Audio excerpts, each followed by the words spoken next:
We are live, so I guess it's got to be okay. I was just asking, is it okay if I go live after I press the button on live? No, don't do it. No. So now you have to be honest from this point forward. First of all, a little quick note. We were trying to do a Patreon thing after today's show. It's just there's a whole lot of technical issues going on where we're trying to make this so it's only Patreon viewable. So, and we've also had some requests. So we decided a couple things here. So we're going to do a show on Monday and a show on Friday of next week. And Monday, hopefully, we're going to try to have like Jillian. People want to have Jillian on this, and otherwise it would just be me, Mike, and I. So we're going to do a Monday and Friday Patreon shows next week. And by that time, I'll be able to figure out exactly how to do this properly. Last week, I apparently did it, but I didn't do it privately, and people there were like 900 views on it or whatever.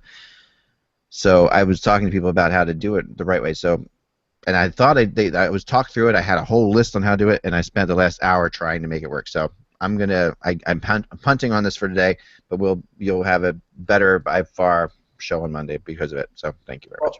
You mentioned and this is not going to be the Pokemon pre-show. No, not at all. But I was in New York yesterday, so what I was saying was that I appreciate you guys, appreciate Joe coming on the show yesterday. Did you guys do number 4 yesterday or not? Nope. Okay, exactly. That's what I was trying to find out for you guys. Okay, cool. Yeah, I didn't get you. So I was in New York on business, and then I also took my family up with me, and in the afternoon went around with my family and went to the Central Park Zoo, for example, and which I always wanted to do and never done. It was really fun. Small zoo, but really fun. And so as I'm coming out of the Central Park Zoo, we run into I'm there with my son, who's a big Pokemon Go guy, and he's like, "What's everyone doing?" And literally, you saw this huge crowd of people, probably 1,500 people, literally. All looking at their phones, and I just go up to the woman. I'm like, "Is this a Pokemon thing?" She's like, "Yeah." I'm like, "What's happening?" "This is a hotspot. A bunch of people have thrown out lures for this area, which what you can do. You put a lure, and then so some people. That's why you'll see these gatherings, right? So this gathering was, it was fascinating. I mean, there was a lot of people. It's like a flash mob, but it's like a flash mob. Two things, and I retweeted this on my Twitter feed. So if you want to see the picture of this winner or candidate for the Darwin Awards, be my guest. But a guy in Toronto jumped down into the subway tracks of the with his phone looking for a Pokemon hotspot or whatever you're looking for. He was on the tracks. So complete buffoon. Other thing, my favorite cafe that I go to in the morning for my morning coffee. Right in front of there is a place where the Pokemon congregate. Everybody congregates. There's a spot there. And this morning, a F-250 truck, somebody had a seizure and crashed right in near the cafe, right about 10 feet, Russ, from where we were sitting. Oh, yeah. Yeah, wow. If that would have happened last night, at least 5 people would have been killed because they're always congregating there for Pokemon. And tomorrow is a farmer's market in the Buffalo area, and that place would have been strewn with people. So, that's just happenstance. But honestly, it's good to have fun. It's good to get out and have exercise. It's good if it's in an area where people can walk around. But on the streets, when you're not paying attention to traffic and you're looking at your phone, it's bad enough when people are texting. But if they're playing some stupid game, they're going to get killed. But we have a rule, like in our family, you have to have a non-Pokemon person with a Pokemon person. So, like, if my son's walking around, he can't walk around by himself. He's got to be with somebody who's not playing Pokemon, who's just walking with him. And that way, often I'm finding myself just guiding him and steering him through as he's walking around because it is all immersive. So be careful, walk with somebody. Like, I want to play Pokemon with him too for fun. I was like, I'll play with you, and I'm like, no, I can't do that. I should not do that because I cannot have him. People consume with it, and yeah. Oh yeah, very easily. We don't want to talk about the convention last night, do we? No. Well, first of all, I didn't watch it. For the first time since I was 13 years old, I did not watch the accepting speech at the Republican National Convention, and I'm glad for it because Actually, I'll say one thing about it after you're done. Yeah, I watched the post-game analysis. Yeah. And saw a few of the snippets, and if I wanted to be yelled at for an hour and a half, I would have just gone to visit my mom. Right. There's just a couple things I really want to say, and I hate to be political, but go ahead, you, Russ. Go ahead. The only thing I'll say is when you're running for office and you treat it like you've opened up a new piece of property or real estate with that giant Trump sign, that just tells me this is a guy that's feeding his own ego rather than doing what's right for the country, so he says. Nobody runs for president and puts a massive last name branding up on the stage. Nobody does that. There's a reason they don't do that. I'm fairly sure that half of this country is upset and half of this country is ashamed when he claims, I am your voice. You're not my voice, so shut up. Yeah, you see, there's a couple things. I mean, listen. I mean, we have a lot of Trump supporters who were Hockey Buzz people, and I don't have a problem with it. I mean, honestly, this is the thing. I don't want to be political about this, so I probably shouldn't be. But all I want to say is the one thing I really want to say. This brought us to really interesting conversations with my kids because on how this works. We are living in a really interesting time, and this will be. Mike, you're a history guy. This whole Trump thing will go down as something that people study. I mean, this is absolutely a very unique. Now, there's a couple things like last night when he was talking, you saw why he has been successful in business. Like he has a strong. He was very good. I mean, that speech was very good if it was a business speech. Like if it wasn't America we're talking about here, if it wasn't a country that also has states that have rights and things like that. It's not just a federal government. It's not. But if he's just talking about a business, you can see why he's good. I mean, you can see why he's been successful. I mean, I know he hasn't always been successful, but I'll tell you that you can see. But the bottom line is there are states in this. There's other people at play here. Right. And the question of all the things he was saying, and it's very typical in an acceptance speech like this to say all the great things you want to do. Right. That's typical. But it's like a State of the Union. It's right, and you're not going to sit there and say, and you know, my wife's like, well, how's he going to do that? How's he going to do this? I'm like, yeah, sure, but that's a little bit unfair because every speech like this has been that way, right? How are you going to do all these things? But when he actually did get into how he was going to do some things, it sounded like martial law in a lot of ways, and it sounded very much very dictatorish, and yet as I'm sitting here, and I'm really not a Republican, okay? And neither is he at all. So as I'm sitting there and I'm watching him, I'm watching somebody, and he said some interesting things. He was actually self-deprecating a couple times, like, you know, he said, you know, this and that. But it's so manipulative, and you're following it, and you're watching, and you find yourself being manipulated. And I'm like, okay, well, this could work if he understood how to do these things. But he doesn't. Okay, but he doesn't understand how to do these things. And then if he gets, okay, maybe he can hire the right people who can help him understand that, but he's not talking about that. He is simply saying, I can do this, I will do this, and it becomes like, okay, this police issue in America is horrible. What's going on right now with this race stuff is terrible. Yep. It can't be fixed by the President of the United States. No. It just can't be. No, that's a local issue, and that's like your individual schools and churches and synagogues and places like that. They have to deal with this, and local governments have to take care of this. If he tries to do this, if he tries to do that, then you have a dictator, and then you have what this country ran from in England. Well, and there's a lot more stuff there. So go ahead, Mike. That's all I had to say. The thing is that a couple of his advisors worked for Richard Nixon, and he used Law and Order, which was Richard Nixon's theme in 1968, and some of these advisors were with him at that time. So there's a common theme there. But yes, there's been a history of charlatans and running for president. William Jennings Bryan in the 19th century and early 20th. Huey Long, who was a populist, you know, almost quasi-socialist in the 1930s. George Wallace, Ross Perot. I mean, not the racial element there, but yeah, I mean, he's a complete demagogue, populist, charlatan, and he's hoping to pull the wool over. And and essentially, the Republican Party bought into this, and they bought into it. I don't think they had a choice. Like I think they bought into this, Mike, because they had done a terrible job at keeping their own party going. Yes. There was one line that he was definitely pulling the wool over, and you had to back it up and watch it, and only because I watched The Daily Show did I find this out. So when he said, I'll be your voice for the LGBTQ, stopping forces from other countries, basically, he never said anything about this country and the problems with that. And so basically he's telling you he will basically keep the Muslims and anything else away from that, but he's not saying he will keep them safe from Americans that have a problem with that. And that is where there is a very diciness that went on. And I am not a Hillary Clinton person, okay? So I'm going to throw this right out now. So I'm not defending Hillary. Hillary's got her work cut out for her now, for sure, because he comes off as extremely strong. And the problem with this, the problem is right now our country needs people who are like we need a strong leader like that. And what the strength of it in and of itself is palpable and powerful to people, and that they like that. And Hillary has to be able to do that. I don't know if she can. I don't know if she can't. So I'm waiting to find out. But the thing about we need that very badly. But at the end of the day, he's also saying the kind of things that other really scary dictators have said to their countries when their country was in bad straits. And our country is not in the straits that pre-Hitler Germany or pre-Russian Stalin would Russia. It's not as bad as everything's being painted, right? The only thing that was missing was the balcony in Rome to make him sound like Il Duce.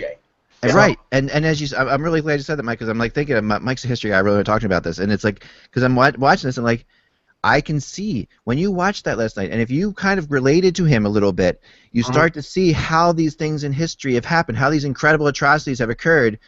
By taking a situation and by in the pool there. Yeah, if you ever go to the Holocaust Museum in D.C., it's incredible how they show you the first couple things where some Jewish guys stole something and then someone made a big deal of it, and then slowly go, and then eventually, it's just. Anyway, that's all I want to say. I don't know Hillary's right, but I don't know he's right. But what he said last night is not American in my mind. I'll never vote for Hillary, but I really don't want to vote for somebody who's already expressed his affection for Vladimir Putin and Saddam Hussein. So, to me, no, it's true. I mean, we could laugh about it. No, I know. He was basically in his office, and he said he didn't know how he got in there. And I mean, when you say things like that, then you are just trying to pull the wool over. Jon Stewart on Colbert, you gotta watch it. I mean, I know. It was a big time segment. It was. He's not. He has his issues too, and he gets away with a lot because he's a comedian, and he gets away with a lot. And there's no question that there's things with Stewart, but when he said like you don't own America, you don't own patriotism. He really nailed it. Because when you watch that, you got the impression that only white people in the Republican Party own everything. It's like that's not the case. A friend of mine said via social media that they were waiting for the speech to be over with so they could watch Bill Maher because they needed some comic relief. And I said, I said, wait a second. What you're watching is the comic relief. No, it's too friggin' scary, man. It's too real now. That's the problem. When you're watching it, it was too much like, wait a second. I've seen these kind of speeches before in history classes before countries went crazy, and that's what I mean, Colbert was brilliant to put Jon Stewart on last night after it. I mean, the country, because we haven't, Jon Stewart for a lot of Americans was the news for many years. Yeah. And we needed an opinion like that again in this situation right now because Colbert couldn't have pulled it off. No one could pull it off like Stewart could because Stewart actually walks the walk too. Like he was involved in the first, all the stuff that went on in the 9/11 first responders. He tried to get that passed, and you could see he worked really hard on that. And he's real sorrow. What he said last night during his speech, he's like, "Listen, don't sit there and tell me how you care for that you care for the police and you care for when I'm looking at people that I fought against that are cheering that in the audience who went against the first responders." He's like, that's just like. So anyway, that's all I want to say. I'm sorry. I won't get political anymore. I don't think either side is right, but I just think last night was kind of historically important in some certain way. So anyway, hockey. Let's go. Here we go.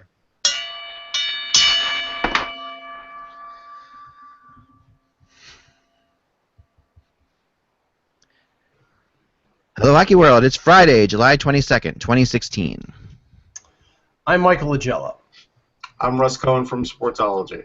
And I'm Eklund, and you're watching the Hockey BuzzCast on HockeyBuzz.com. This is the podcast that comes through every Monday through Friday at this time to fill you in on the comings and goings in the hockey world. We do it all year long. That's right. And I appreciate Joe Yearden jumping on yesterday and helping you guys out. Yeah, he's great.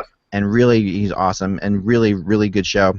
And I just well, yeah, I admit I haven't listened to it yet. Now, something you don't know, but I heard nothing but people telling me how good of a show it was. That's why. And here's the funny thing: something you don't know. We did discuss Evander Kane yesterday. You did, okay. So. Yeah. But not that's what good happened to know because today today he has been turned. He turned himself in, right? Well, there is art. There is art. If you look at the Buffalo News Twitter feed, there is a picture of him being put into handcuffs, which is not the great. I'm sure not the greatest picture that the NHL wants to see one of their. Not that he's a star player, but he's a prominent name. They want to see one of their players being. If you turn yourself in, do you have to be put into handcuffs?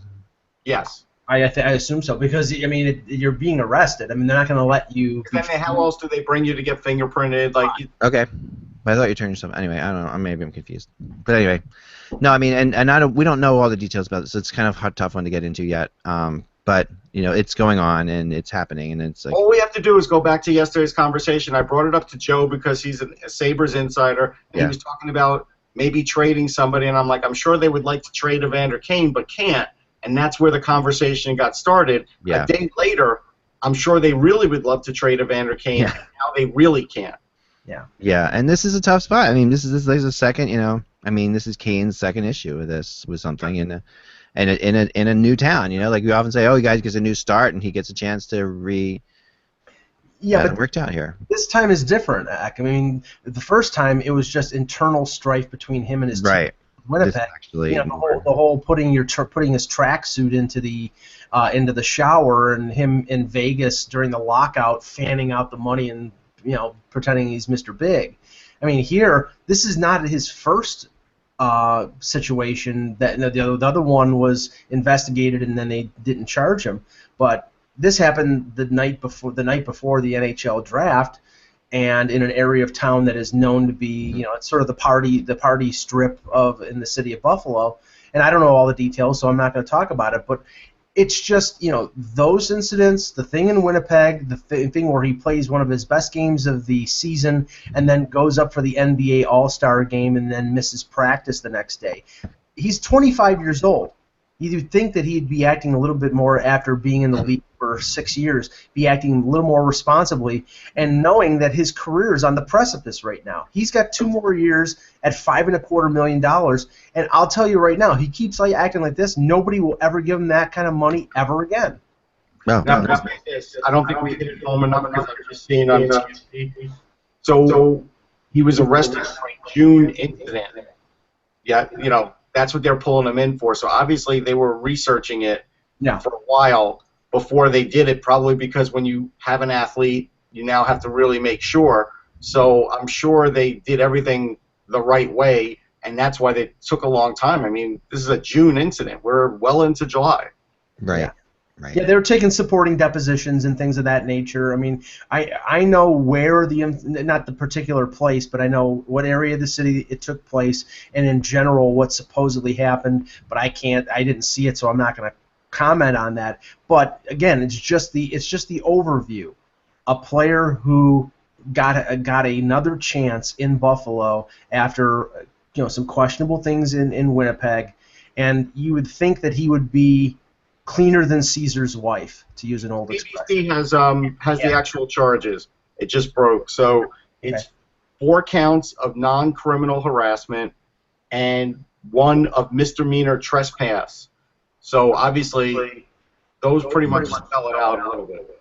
Right. Very weird.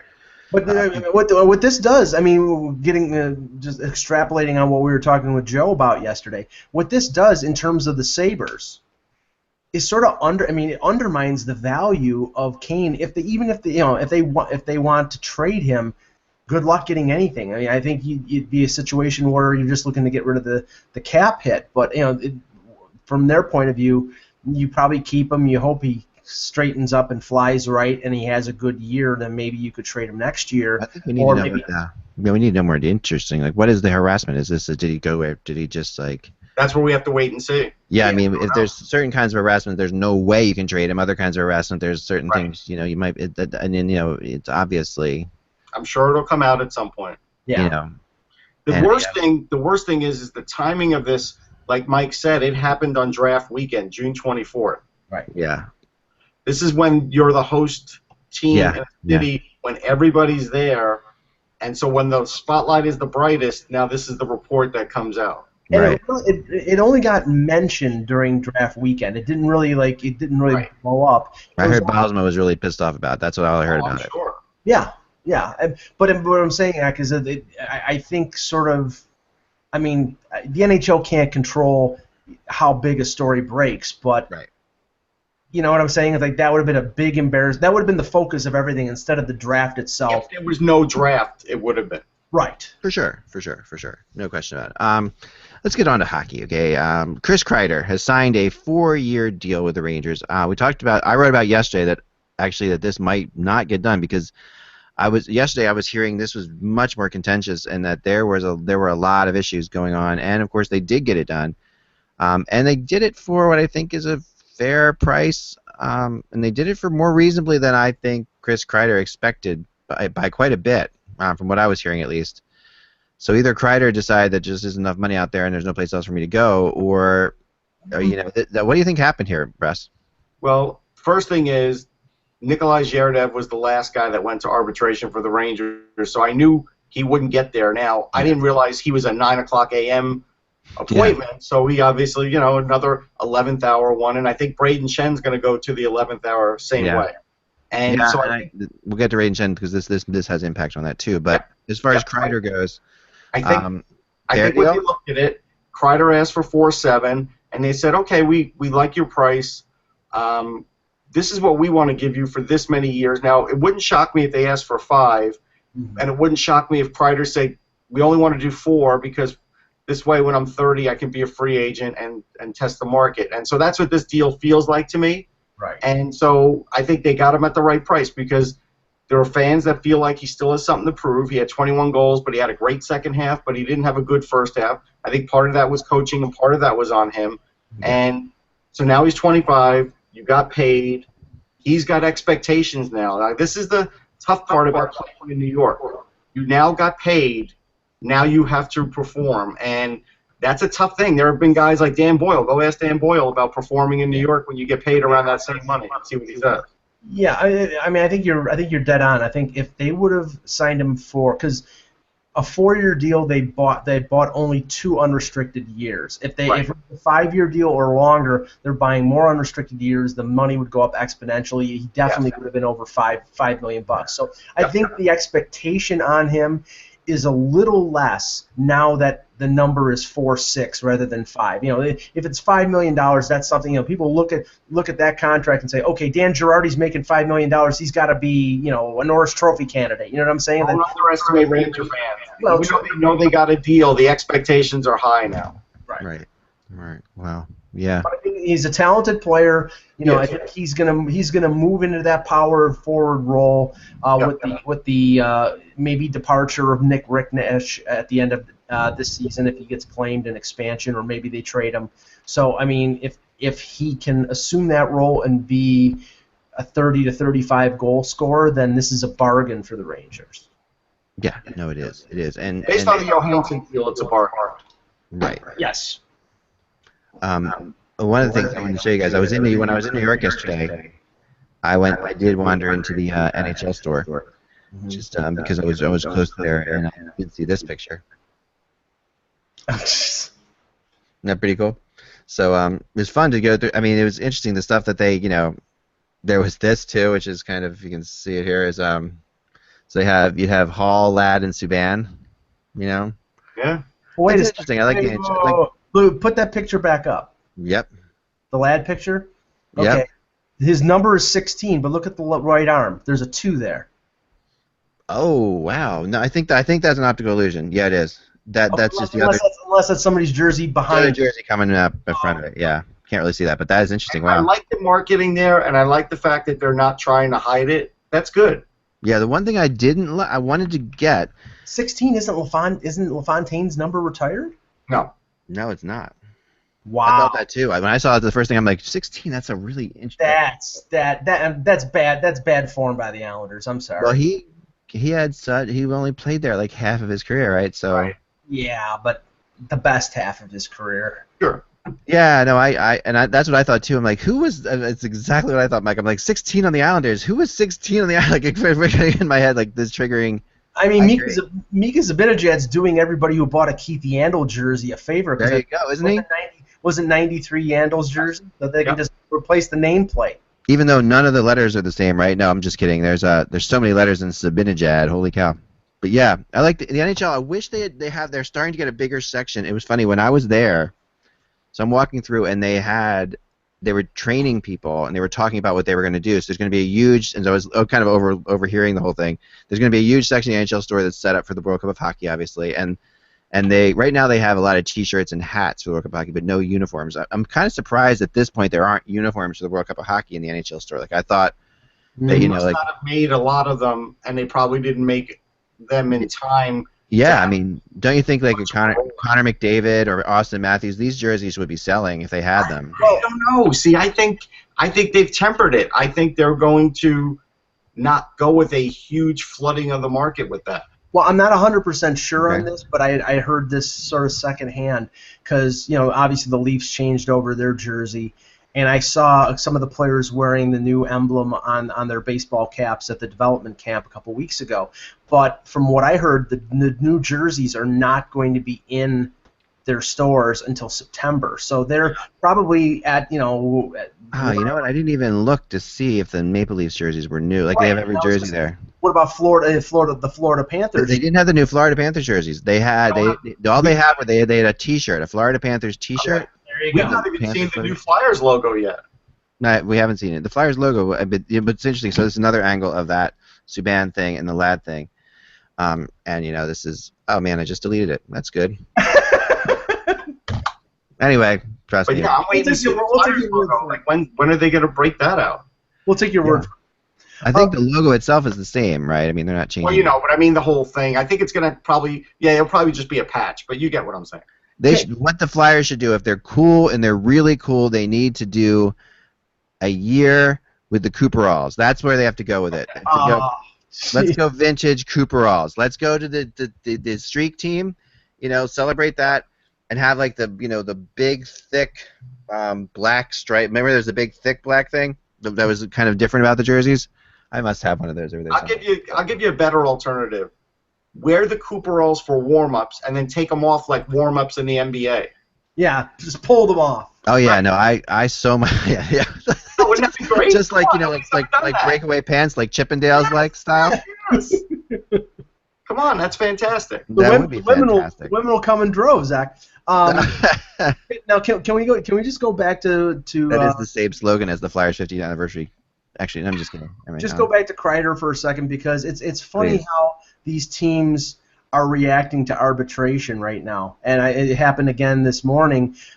Peter Holland from the Leafs was placed on waivers, just like Jordan Schrader was placed on waivers. These teams they're all settling or all trying to get better positioning on players that are going to arbitration, and the whole purpose of like the Holland waiver and the Schrader waiver is to get them to take two-way deals on a negotiation between them and the team, rather than going to arbitration and it being guaranteed, Russ, that they're going to get a one-way deal. So that's right now. I mean, I've been saying for a while, and I like Peter Holland as a player, but I think Peter Holland is not somebody that the Leafs are that interested in bringing back because they have so many young forwards, and if he gets claimed on waivers in the next 24 hours, I don't think they're going to cry. Yeah, it seems like every penny is counting now, and so there are tactics being used now that we hadn't seen before. Right. And I think that's simply because the cap isn't, look, when the cap just goes up, it covers a lot of ills. When the cap doesn't go up what you thought it was going to go up a year ago and you had a plan for it going up, let's say, $2 million more, right? All of a sudden that makes a difference now. Yeah, and the thing is, there are a few teams that are at 48 or 49 contracts already. Yes.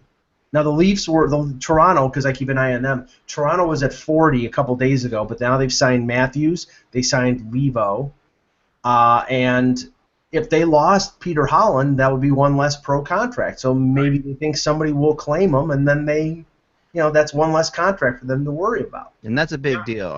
It is. Getting into the contract number is a big deal. Like that, the actual, sometimes teams have cap space, but not contracts. So. Right. And that's kind of, so I got something here. So I should show, like, basically this is the old Flyers jersey, right? That had like the thicker. Oh yeah. This is the jersey, of course, that I wore when I played. Right. But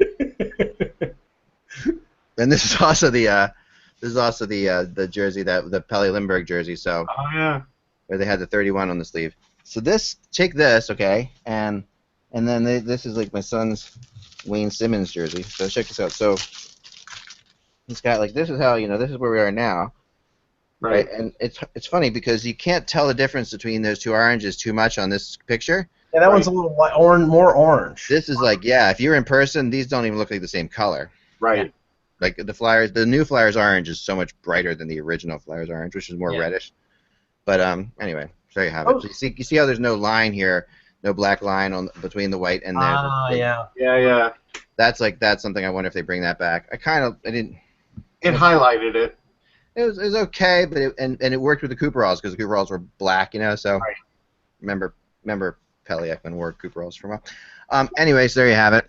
If you remember him as a player at all, but again, he was awesome. I know, I'm kidding.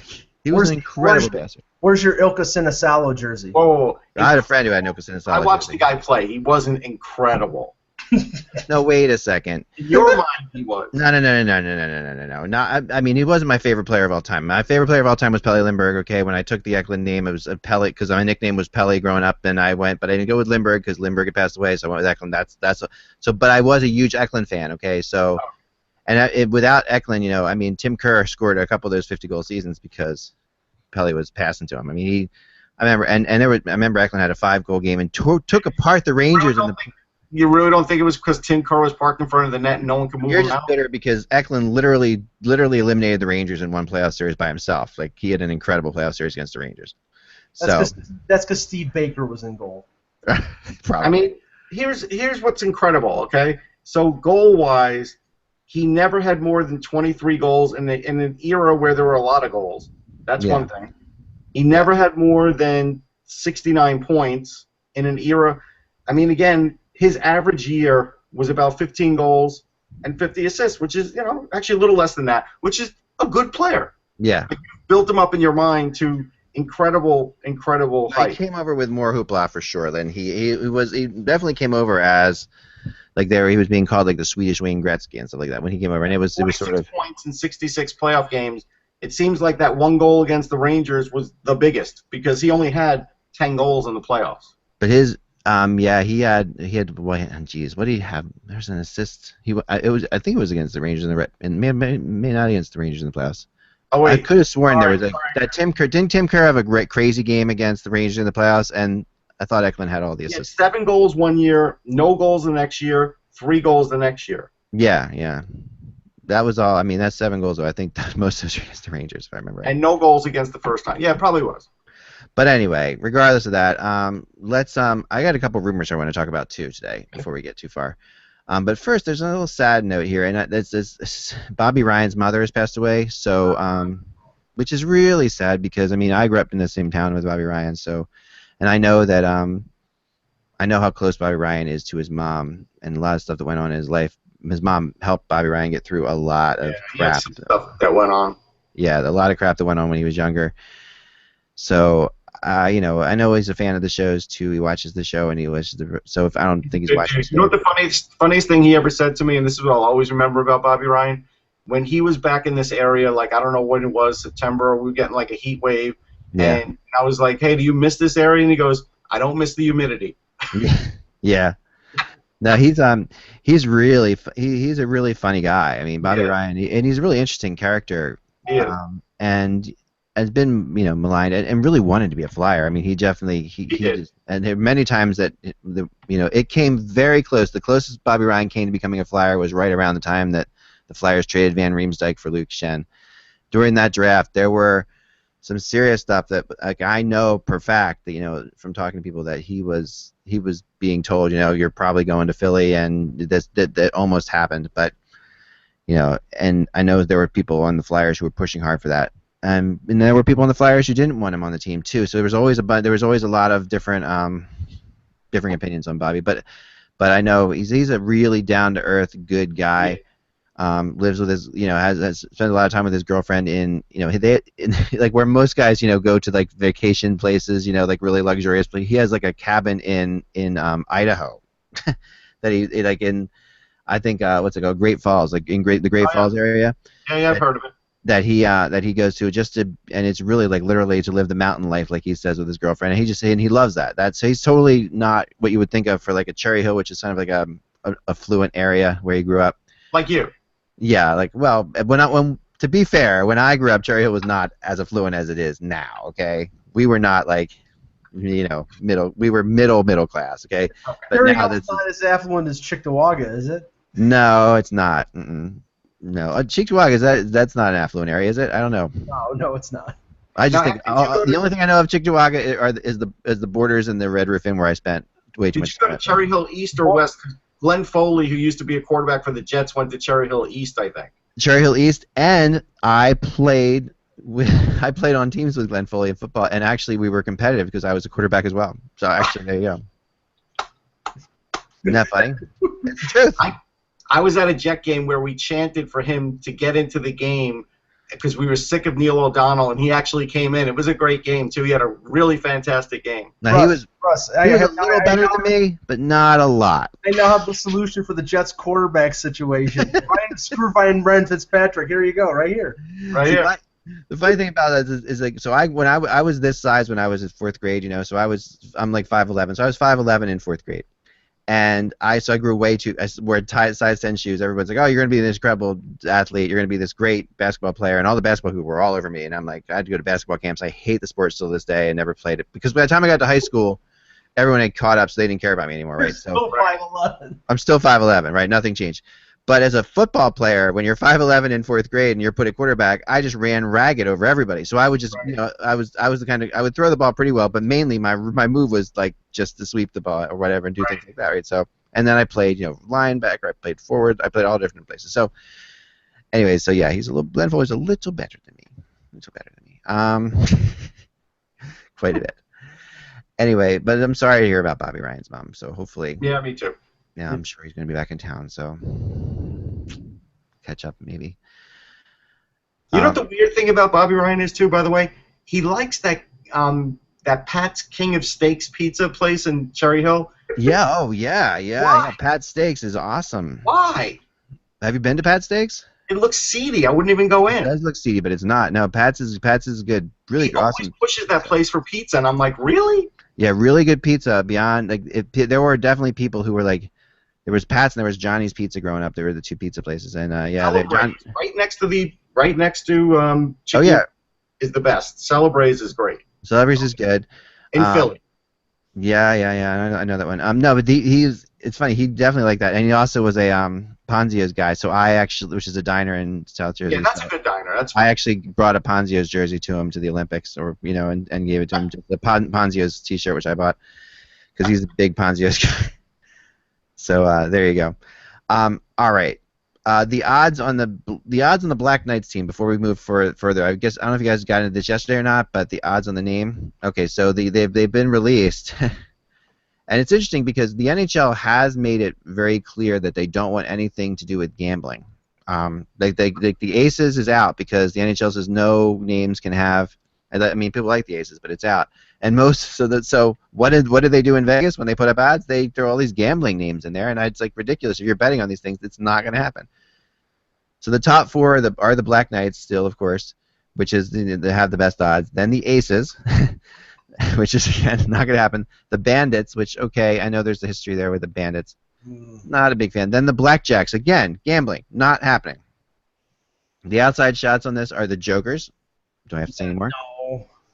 The Chips, ridiculous. The Pharaohs, no. What's more ridiculous is that there are odds on this. The White Tigers, I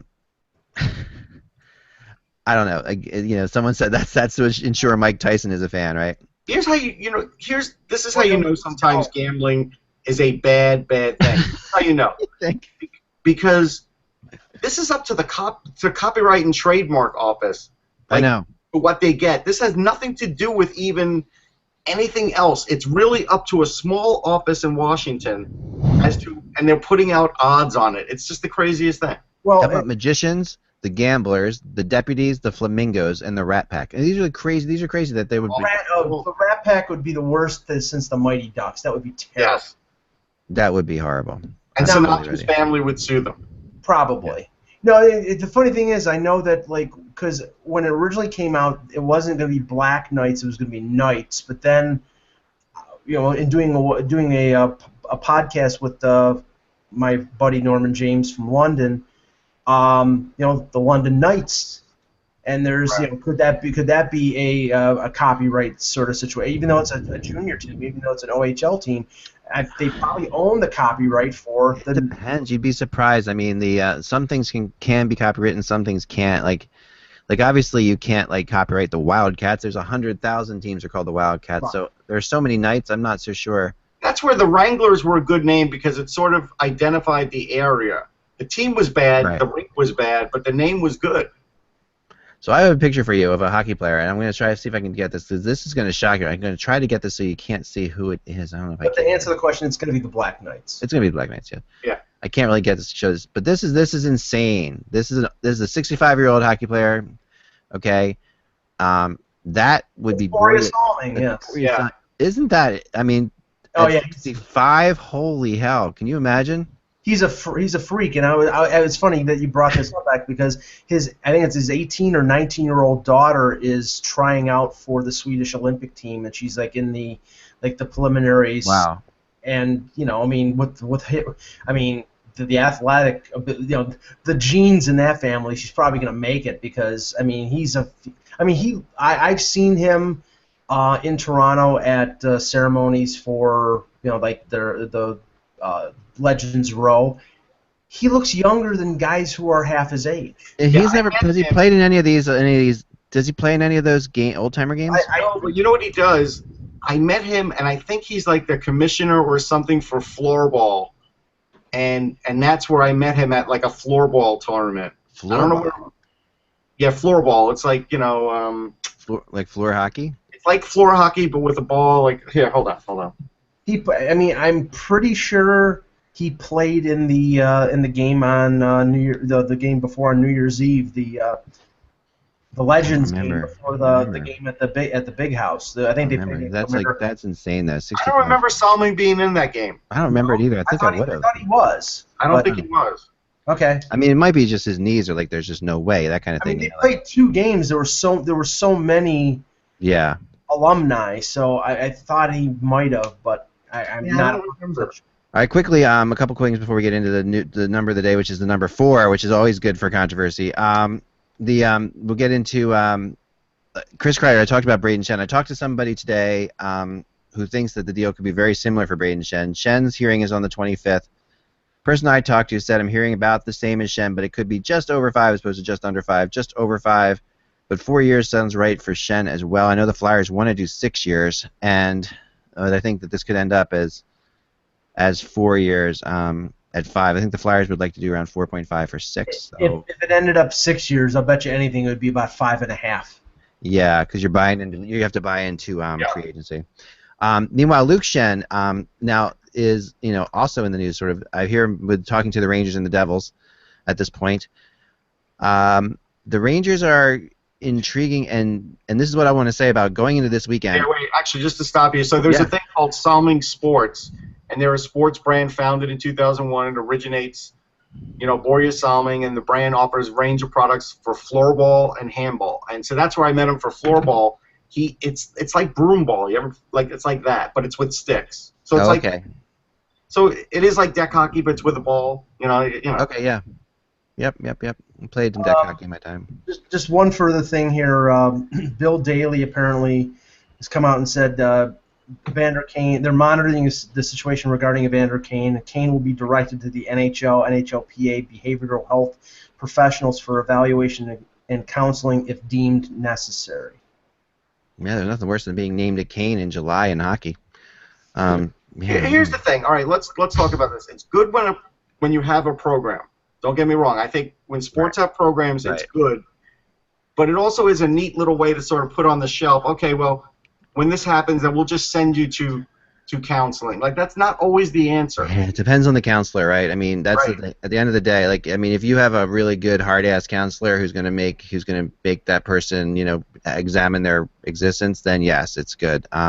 But you're right, and a lot more guys. This is the one thing I think, and we mentioned this before, I think, but don't talk about. There are many more guys that go into these Oh, yeah. programs than you realize that never get out there, and a couple players who are really good players have been involved in these programs at different points, and it never gets mentioned. So they try their best to get it out there. The point that's being made here is that the league is not going to take any kind of disciplinary action on Kane until it's adjudicated, until they know exactly what happened, and then they'll make a decision. To me, a better stance is we're monitoring it and just cut it there. Because right, and that's everything else can change. Yeah. We don't know. Totally agree. And I think once you say the counseling part, then it's like, okay, well, what? What is he getting counseling for? Right, because that implies that you know more than you're saying, and but they did say if deemed necessary, so they're leaving they're just covering all bases here, Russ. I think they're saying what you think they should be saying, but I think they're also giving a little more, just saying if it's this, then we can do this. So that's smart by the league. Okay. Quickly on Luke Shen again, he's part of the dominoes of the defensemen, and this is what I was going to talk about a little bit more on the Patreon show, but we're going to talk more about it on Monday. Although I want to talk about it now because I've heard that this weekend could be a big weekend for Shattenkirk and Fowler, and there's lots of talk that something could go down before that. Now I'm not going to throw in the next 48 hours something's definitely happening because I hate throwing those things out there, but I've had people say that to me, like 48, 72 hours, and the Rangers are absolutely in on Shattenkirk. And the question remains. Now, there was another crazy rumor that was thrown to me yesterday, and I don't know if you guys discussed this. I don't even know if it was out there on Twitter, but I'll just throw it out there for the heck of it. I was going to throw it out on the Patreon thing, and that involves the Predators and Rick Nash. Did you hear about this at all? I have not heard this. I've not heard it. No. All right, so I'm just throwing it out there. I haven't been able to do much research on it because it's hard to get in touch with people this time of year. But this came from I did put some calls into Nashville to check on it. But there are some people I actually respect who say that they've heard rumblings of that, of the Predators talking to the Rangers about Rick Nash. It seems like a strange move, but I don't know. Here's the worry, with the Shattenkirk. Right. Like I said yesterday, unless he's locked up, the Rangers can't afford to give up another first-round pick. So that's one thing. The fan base will revolt if they give up a first-round pick and he comes over on a one-year deal. Like, they're going to revolt. Like, that would be awful. It doesn't matter who the player is. Yeah. It's just the idea of it, right? So that's one thing. No, and the Rangers fan base can be revolting. That's for sure. Yeah. And the other thing is, that was good. The other part is, I wasn't ready to give the drum roll.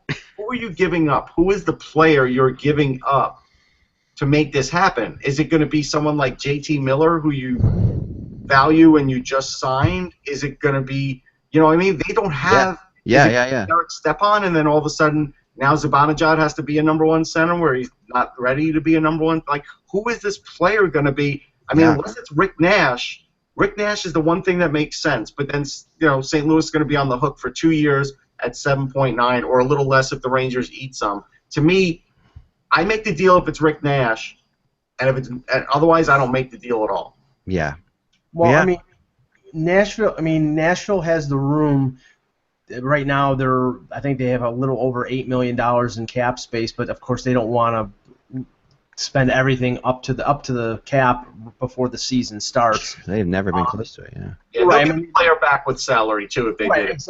Exactly, and a guy like Wilson or a guy like Kreider. I think it would be Wilson based on Gordon's past and his. Boy, if the Rangers did that, if they got Rick Nash, if they got Colin Wilson for Rick Nash, that would be a hell of a trade for them. They would be very happy for a couple of reasons. The first reason is, again, Gordon could talk about how Wilson was a star in college in BC, and so there's that. Carrie Wilson played New York, right? So his dad played New York, so that's a positive. Right. So he knows what New York is like, and I don't think Colin Wilson would be bowled over or wowed by New York. No. So I think he'd play good hockey there, and they would lose some of that salary, a lot of it. So that's a solid trade if that trade were to happen. Yeah, and that just goes part and parcel with what Nashville is doing right now. I mean, the Subban deal is to step up this team's offense, even though we know Weber's great weapon from the point. But Subban is going to probably be a better puck rusher and fits better with Laviolette's offensive strategy. And if you give him a guy like Nash, who he didn't have a great year last year and he had some injuries, but if there's anything left in the tank, it's a low risk because it's only 2 years. It's big money, but it's not a long-term salary. And as you've said before, Nashville likes the big name coming to town. So that's a big name. They do, and they had a year last year that was, they went to the 7th game against the Sharks. I mean, to them, they were close last year. They're a close team, and they went to the 7th game without getting significant contributions from Forsberg and some other players. So the Predators feel like they're on the cusp. They feel like Subban makes them more dangerous, if not better, but more dangerous. And there's a lot. I mean, so I don't know. I'm going to look more into this. I'm just throwing it out there ahead of time. I really had, like I said, I wasn't on Twitter or anything for the last couple of days, so I have no idea whether this was being mentioned anywhere else. But it's interesting that it wasn't, because it did hear it from a few people that do talk to other people who are on Twitter. So kind of surprised it wasn't. It could be the kind of thing that this time of year, though, a lot of people are at their various cabins and not really paying attention. But Nashville has to sort of take a stab for it in the next 2 to 3 years, because Rene is, I think, 33. I mean, he's got there's a limited window that he's going to be a top. Oh yeah, player. and I think I agree with you. And I think Rene showed signs last year. I mean, at times, of course, he was brilliant in the playoffs again, but then he wasn't at times. In the playoffs, he was all over the map, right? So he was inconsistent, but he won the one series for sure in the playoffs. He beat the Ducks in the playoffs. Without him, they don't win it. But without Colin Wilson, the Predators don't go very far last year in the playoffs either. If we're throwing it out there as well, he was pretty darn good. Nash is a better pickup than Forsberg, because he's nowhere near at that point of his career where Forsberg was, where he was going to literally be injured, every couple games. So at least there is the impact of Nash. Now, does that mean he'll score in the playoffs? I don't know, because that's always the $1 million question. Right.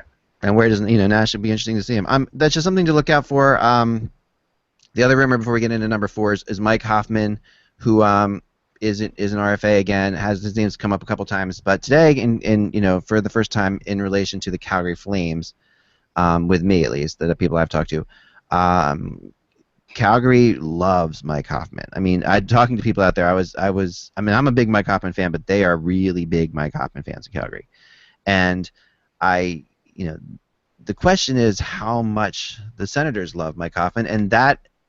I would think his coach does.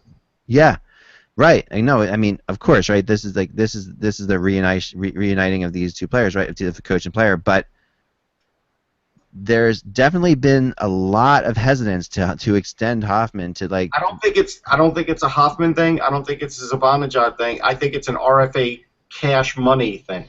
It might be. It's a Eugene Melnick thing. That's what it is. But sometimes you have to pick certain players, and if I'm picking one player here that I'm backing, it's Hoffman's one of them. I mean, he's like Hoffman and Stone are the two guys that I would hitch my wagon to, right? I mean, those are the two guys. They had 5 players who scored over 20 goals last year. Yeah. One of them, and Hoffman has been, since he's been a full-time NHLer, has been a really excellent scoring. Yeah. And he's a really speedy guy. But they like Stone better. They've always liked Stone better. They've always liked Stone better. Yeah, something about Stone is locked up. That's the thing. I mean, Stone is under contract for at least. Well, he's under for another 2 years at $3.5 million. It's a question of whether they want to sign Hoffman long term, which is probably what Hoffman's representatives want. But the only thing I question about this, and I'm not questioning Calgary's interest in Hoffman, they've already got Goudreau and Monahan, who are RFAs, and here's another guy who's an RFA. You sort of have to lock up those two guys who are core players from your group, from your team that you drafted. Yeah, but what if they could trade him Jankowski, who's on an ELC, and throw in a player?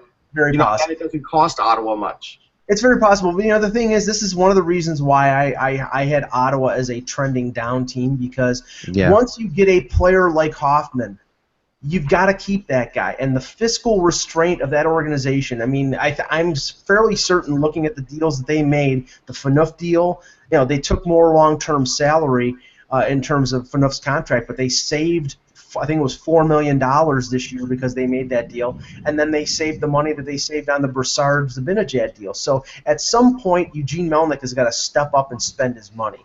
Correct. And he hasn't been doing that, and I think that's to the detriment of that franchise, because they have talent there, but they never put it all together because their owner doesn't want to spend what he needs to spend. True. I'll buy that. All right, let's go on to number 4. Now, last time we talked, who won 3, by the way? We have to award. We did 3. We have to reward who won 3. Right. But we did 3. I'm going to go to I have not even looked. Like I said, yesterday was crazy, man. So I am going to the best of 3 was done yesterday, determined by you guys, and I'm pretty sure I know who won this. Let's just go back to it and see exactly who won it. Now, as it comes up slowly on the site, and it is indeed Pierre Pilot. Highlight. Pilot. Sorry, oh man. Which Kevin? That means Kevin Allen won. Which Kevin Allen wins this one. Yep, for sure. Kevin Allen is not making a choice for number 4, so. No, but I have Jan Levine as a guest chooser today for number 4. Marcel Provenov came in second, I mean, and only a few percentage points behind, very close between Pierre and Pilat and Marcel Provenov, and then third was Harry Howe with 20. So Barry Beck. Good for Harry. Barry Beck trailed the group by quite a bit. He was my pick, and I was just hoping maybe more people would remember Barry Beck than anybody else. I was going for that angle, but it proves our Hockey Buzz fans are smarter than you think. Yep. So let's. Well, that's actually not true. I mean, I think they're very smart. No, they're not smart. Not at all. I didn't say that out loud, did I? All right. Crap. All right, I didn't mean that. So like today. He's kidding.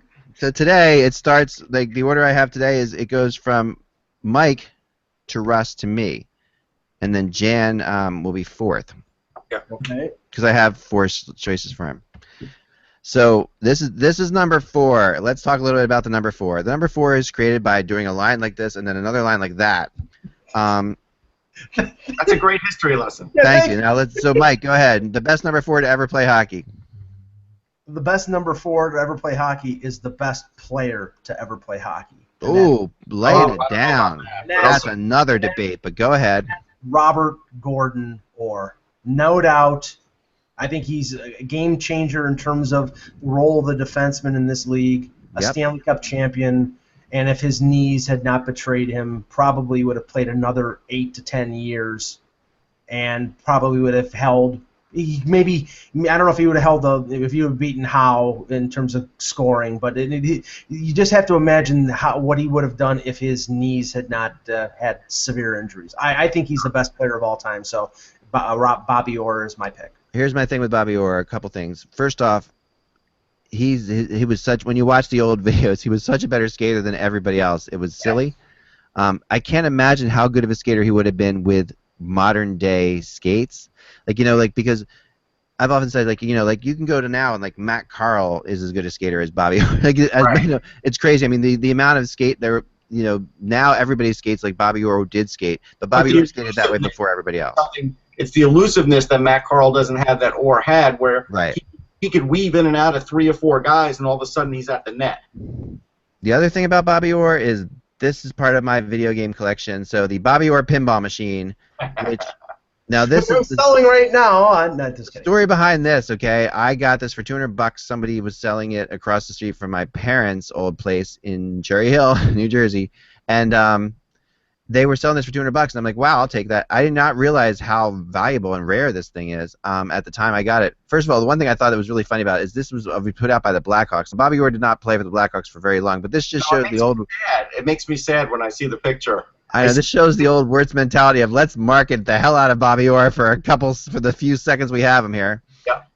And I mean, for all the years that the Bruins never put that together, so it's a really fun pinball game though, and I have one. And it's really cool. The knee pads are. That's what makes me sad. I know.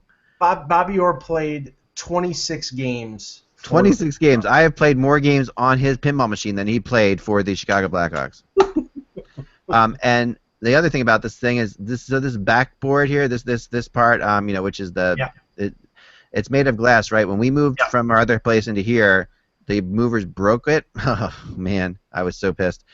I found another one on eBay. It was crazy expensive. These are really hard to find. Yeah. That one, after we moved it in, about 3 months after we moved it in the middle of the night, it sounded like someone just broke into our house as this thing came crashing to the ground again, shattering into thousands of pieces. I ordered I've spent years, 2 years now, trying to find another one. I found one finally. I talked a guy down from $500 to something really ridiculous. Way less than that, because I mean, and he sent it to me in the mail, and it arrived broken in the mail in 7 or 8 different pieces. He gave me my money back, which was cool of him, a nice guy. I then went and painstakingly glued it together and put a whole thing, because these things are so hard to find. So I have this. I'll take a picture of it sometime. It's on there, but it looks terrible, but it's better than nothing.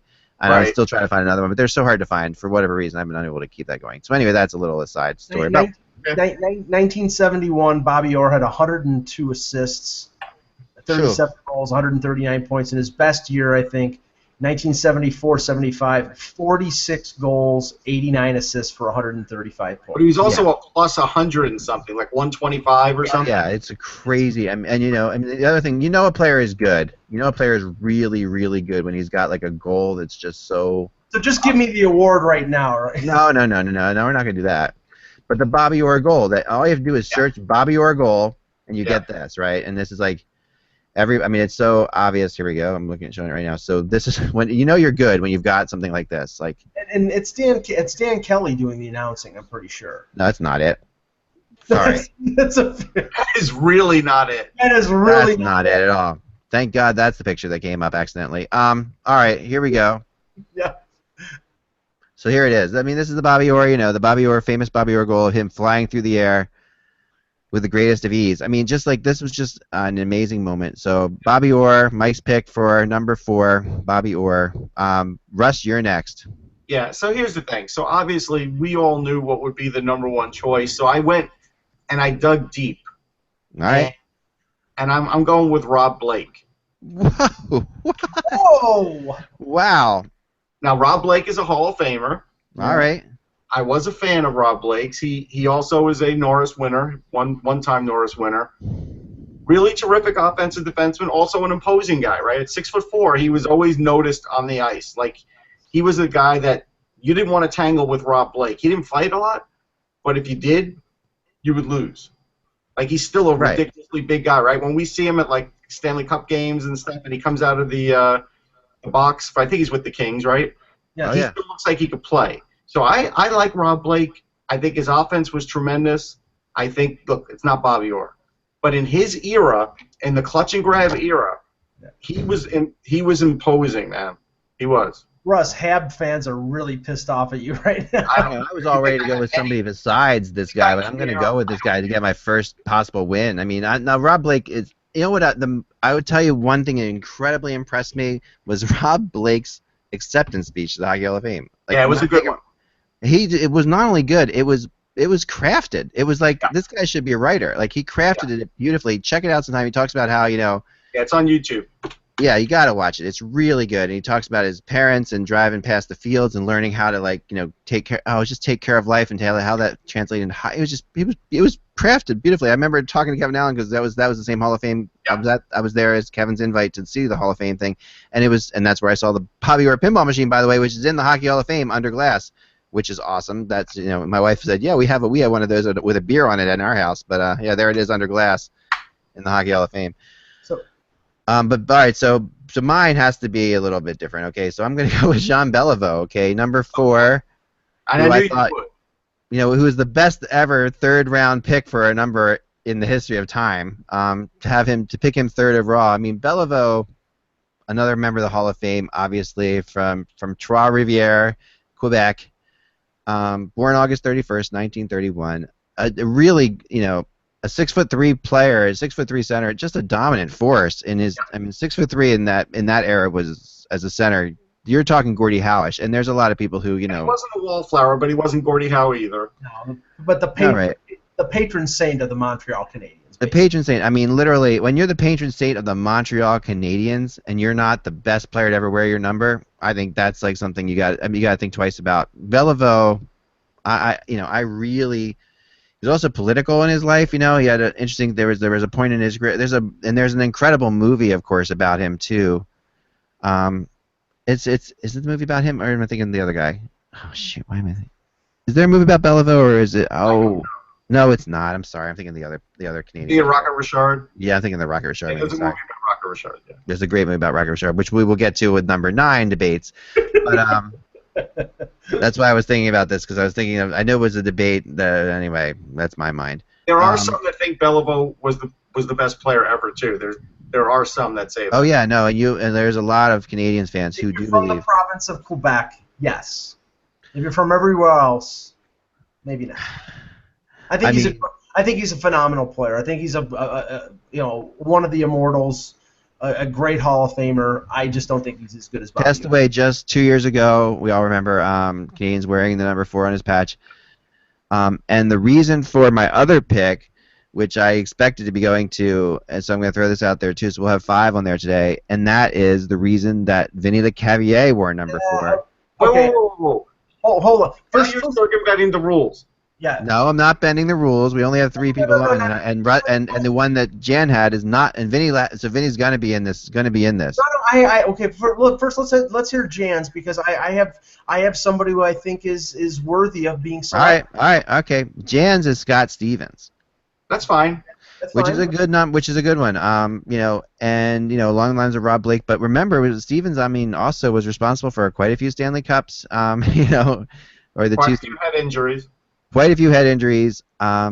Really, I think that a lot of Stevens became a lot of new generation people found Stevens when he was on the NHL Network last year and was really good. Oh, he was great. He's a great guy. Here's the thing. Scott Stevens was a better nuts and bolts defenseman, but Rob Blake was a better all-around defenseman than Scott Stevens, because Stevens didn't have much offense, if any at all. And I would take Blake every time on my roster over Stevens. I would. Right. Yeah. Okay. That's debatable, but I can see your point. To me, I don't think so. I think that Stevens. And you saw him play how many games too. Sure. Stevens changed the game when you had the puck. He changed the combination of Scott Stevens, Niedermayer, and Marty Brodeur. They could have had any forward line, any 12 forwards playing on that Devils team and been unbelievably dangerous. Those three, that three combination of those 2 incredible Hall of Fame defensemen and Marty Brodeur and the Devils were scary. But literally Stevens, his ability to hit, just redefined everything, And he I remember, Dion Phaneuf coming in and everyone saying he's the next Scott Stevens. That was the big thing. Remember, everybody compared people to Scott Stevens all of a sudden. Dion Phaneuf obviously wasn't the next Scott Stevens, but when his first couple of years, Dion Phaneuf did have a lot of similarities to Stevens. Yes. Game, but yeah, okay. So, Mike, you have another one?